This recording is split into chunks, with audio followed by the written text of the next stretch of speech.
Vláda odhlasovala pred pár minútami návrh novelizácie zákona o štátnom občianstve.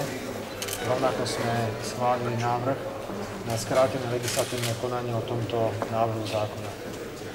Tieto dva návrhy v tomto okamihu sa prenášajú do Národnej rady Slovenskej republiky a ja očakávam, že v krátkom čase začne opäť rokovanie Národnej rady o týchto dvoch návrhoch. Návrh, ktorý vláda predkladá do parlamentu, je štandardnou európskou novelizáciou zákona o občianstve. Takto túto novelizáciu označil aj včera vysoký komisár OBSE pre národnostné menšiny.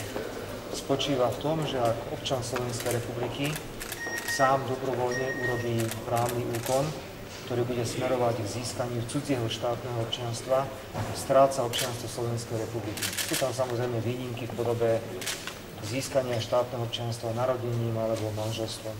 Pokiaľ ide o deň nadobudnutia účinnosti, musíme brať na zreteľ, že 20. august je rozhodujúci dátum pre nadobudnutie účinnosti maďarského zákona, preto vláda Slovenskej republiky navrhuje Národnej rade Slovenskej republiky, aby schválila deň nadobudnutia účinnosti 17.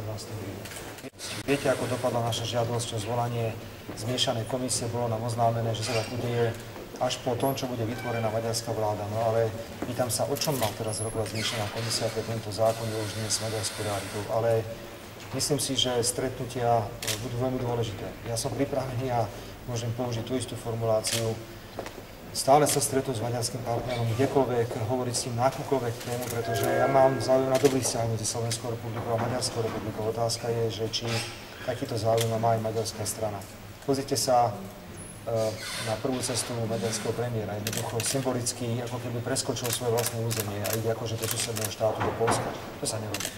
To sú veci, ktoré zbytočne každého znervozňujú a je zlé, že maďarská vláda takto začala svoje vládne obdobie. My však sa musíme jednoducho brániť.